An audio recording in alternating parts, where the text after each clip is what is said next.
Welcome back to TalonTV. I'm Zach Heimbuck and Tyra is on assignment. This week, keep up to date with your Hawk teams in Sports Corner, stay in the loop with Social Circle, see what new movies are coming to theaters and box office reviews, and this week's CTE feature program is about child development. That and more, you're watching TalonTV.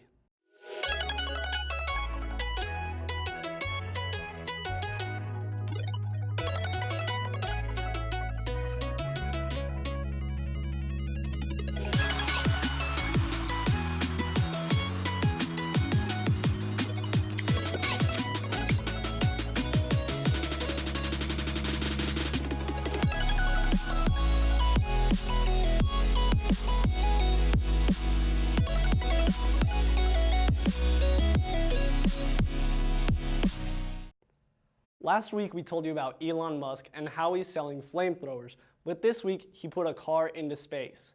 As CEO of Tesla and SpaceX, Musk attempted to send a car to Mars, but the thrusters overshot. Now the Tesla Roadster is on a course to the asteroid belt. Although it's the first car in space, it still has some room for jokes. The battery-powered car has a crash test dummy in it, listening to David Bowie's The Space Oddity, and it has a computer chip with "Made on Earth by Humans" printed on it. Before the launch, Musk tweeted out that there would be epic views, and even though the car didn't make it to Mars, the views are incredible. You can see what the crash test dummy sees by watching a live feed on YouTube titled "Live Views of Starman." A Dallas man set to turn 59 this past Wednesday is in custody for allegedly smashing a dozen police squad cars with a sledgehammer over the weekend. Dallas police say Gregory Simpson broke into the parking lot at the Dallas City Marshal's Office Detention Center just after 5 a.m. on February 4th before turning into a one-man wrecking crew. The spree was eventually stopped by an unarmed officer. Dallas cops ended up arresting Simpson and giving him time in jail. He is charged with criminal mischief and being held at the North Tower Detention Facility on a $50,000 bond. According to Fox 4, the incident has sparked calls from the Union for tighter security at Dallas police facilities, including the installation of bulletproof glass and better fencing. Michael Matta, president of the Dallas Police Association, says that we are lucky that he didn't try to kill an officer or an officer didn't have to kill him. Feedback is needed on the 2018 to 2019 proposed school calendar. TEA has changed some of the requirements on waivers districts previously used for staff development and early release days, so the proposed draft has some slight differences from this year. To view the draft for next year's proposed calendar, you can visit Red Oak ISD's website. The deadline for feedback is 8 a.m. Friday, February 16th. The comments will be reviewed and a recommendation will be proposed to the school board at a meeting that will take place on Monday, February the 26th. Hey Red Oak High School, do you have that special someone in your life? Have a great group of friends that you adore? Then you're in luck. Student Council will be selling roses from February 5th to February 14th to raise money for the Leukemia and Lymphoma Society. Stop by their table in the Hoxtons during all lunches to place your order. 1 rose is $3 and 2 roses are $5. Remember, all proceeds benefit a great cause. Roses will be delivered on Valentine's Day. Welcome back to Sports Corner. I'm Ryan Carson here to fill you in on your favorite Hawks sports. This week, the Hawks sports teams were in action against some great competitors. The ROHS basketball teams went up against Lancaster. Tuesday night's game wrapped up the girls' basketball season, while the boys still have a home game tonight against Midlothian. This week, the Lady Hawks softball team had scrimmages against the Colony and Poteet. The girls said they were proud of their effort and are excited for the upcoming season. The softball team weren't the only ones in action. The Hawks baseball team had a preseason scrimmage as well. Let's go to Peyton McLean to see how the scrimmage went and the expectations for the upcoming season. The baseball season is underway for the Hawks as they played in their first scrimmage this past Tuesday with a big win over the Ennis Lions. We can hit the ball a lot better, get some pitching, throw a lot of strikes, and, pitching staff is going to do well, throw a lot of strikes for us, The team has high hopes this season to make a deep run for the 5A state title, but he encourages students to support their ride to the top. We always want to make playoffs, work hard and stay on the grind. Catch the team tonight in the scrimmage versus Corsicana at 7 o'clock. Until next time, back to you, Ryan. Thanks, Peyton. It may be off-season for the Hawks football team, but that doesn't mean they're still not working hard to achieve goals for next school year's football season. Red Oak welcomed Coach Ross not too long ago, and it's clear to see he'll have a great positive impact on the team. TalonTV sat down with Coach Ross to see his take on the transition from Boise State and how the Hawks have welcomed him so far. Hello, my name is Chris Ross. I'm the new athletic coordinator and head football coach at Red Oak High School. I'm excited to be here. I've been coaching for, I think, 23 years now. I'm coming here from Boise State. I was there for 2 years, and before that I was at Prosper High School, and Cedar Park High School, and Wichita Falls High School. I've got 3 kids. Zach is a sophomore at Boise State. Rachel is a senior high school. She's still in Boise. And then my youngest one, Lauren, is a 7th grader, so she'll be at Red Oak Middle School next year. Really excited about the opportunities here at Red Oak and can't wait to get it going. Initially, I didn't know much about Red Oak. Dr. Goddard and I worked together at Prosper, and he's the guy that really sparked my interest in this community and the program here at Red Oak. I want us to have an opportunity to have a special season.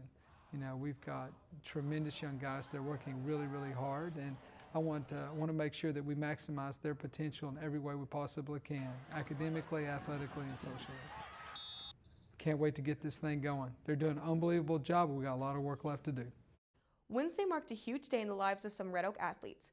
Wednesday was National Signing Day, the day where athletes take a step towards their future and their collegiate goals. Now to an exclusive on National Signing Day and how the athletes feel about their academic and athletic futures. Because they become young adults having very different opportunities to make choices in life, and so you've done a great job to get them to this point, but don't stop. We as a community need great examples like you all to show us really what it means to be a great mom, dad, guardian of those kids, and so thank you for what you do. So you all ready to sign? Okay, grab those pens. But before you sign, remember what it really means is that you're committing yourself not only to that school, but you're committing yourselves to really be a representative of the 4 towns. All right, you ready? All right, well signed.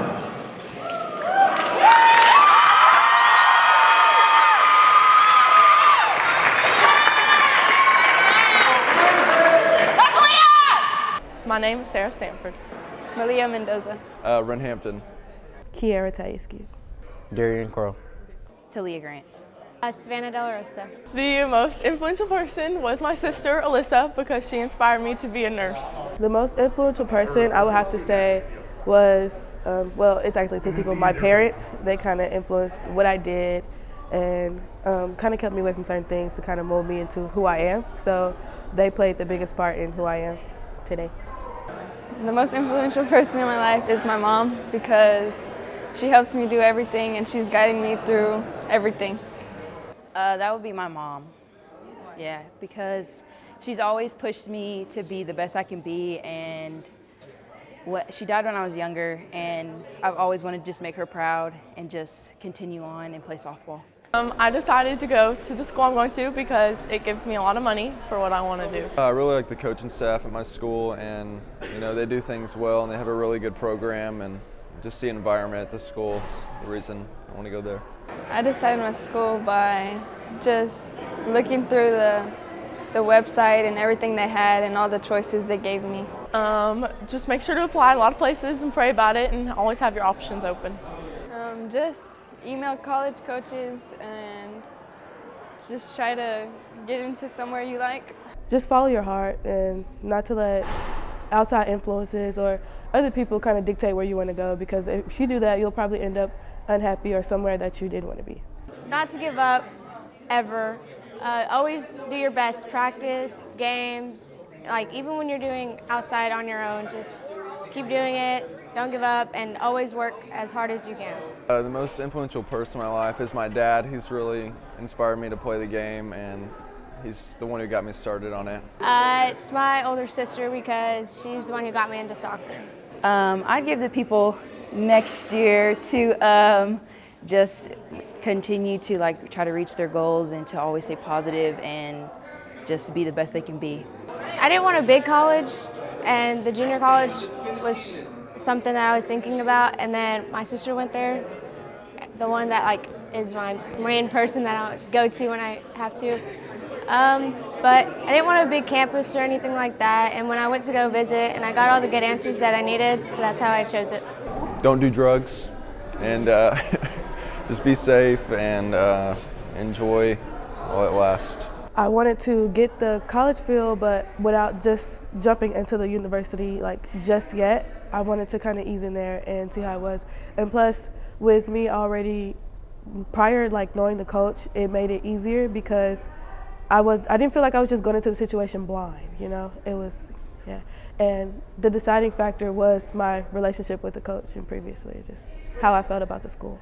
My family just keeping me straight up and keeping my work done. I want to stay local, near home, and I just want to continue playing football. Always keep your head up because no one ever thought I would be in the place that I am in right now. Well, I did a lot of like fine arts up there and everything, and I've always loved the campus. I love the people up there, and the coaches were really welcoming. The team they welcomed me like I was just one of them, and it was just a great experience, and I felt like it was my calling to be there. Thanks, guys. To keep updated with your favorite Hawk sports, keep tuning in to TalonTV and Sports Corner. Until next time, I'm Ryan, and that was Sports Corner. See ya! After the break, stay in the loop with Social Circle. Senior year is quickly coming to an end and graduation is approaching. If you would like to be featured in the senior video, please send your videos and pictures to rotalontv@gmail.com. Your email should include the date of the picture or video and the names of the students included. If the video or picture is from a school event, please include the name of the event. The last day to submit will be May 23rd. Welcome back to Social Circle. I'm Davion, this is Tracy, and we are your hosts. This past Sunday was one historic event for the city of Philadelphia. The Eagles won their first Super Bowl in 57 years, ending in a close one, 41-33. This past Sunday was indeed a very historic night and a very historic month. Black History Month is a time that America acknowledges the African American pioneers in the early times of the United States. These icons have created paths that allow people to do what they dream. On this day in Black History Month, poet Paul Laurence Dunbar dies in Dayton, Ohio. He was only 33 when he passed, and Dunbar was the first black poet to use African dialect in his work. Now to our lit Sergio with your last box office review. Thanks guys, 4 new movies hit theaters today. Monster Family starring Emily Watson, Jessica Brown Finley, and Jason Isaacs. 50 Shades Freed starring Jamie Dornan, Dakota Johnson, and Rita Ora. The 1517 to Paris starring Alex Garlados, Jenna Fisher, and Spencer Stone. And finally, Peter Rabbit starring Rose Byrne, James Corden, and Margot Robbie. Peter Rabbit's feud with Mr. McGregor reaches new heights as both compete for the affections of a kind animal lover who lives next door. That's it for today's box office reviews. Until next time, back to you guys. Thanks, Sergio. That's it for this week's Social Circle. Bye. This week's featured CTE program is Child Development. Child Development is a CTE course that allows high school students to further their knowledge about the care of children. In child development, students learn the development of a child from the womb. What is it like being pregnant? What should the baby be doing at this stage? Then they also learn what they go through labor and delivery, which we're going through right now. And then we actually, okay, how do you take care of baby? We actually change diapers, wrap them in blankets, do swaddling. One of the biggest projects that we do is the Real Care Baby, where they actually take a baby home that actually eats, drinks, burps, it breathes, but for real, but play. It's not an actual diaper change, you're just switching from one diaper to the next. It's an overnight project. And then this year we have the Empathy Belly, and they actually have to wear a belly and feel what it's like to be a pregnant woman for 24 hours.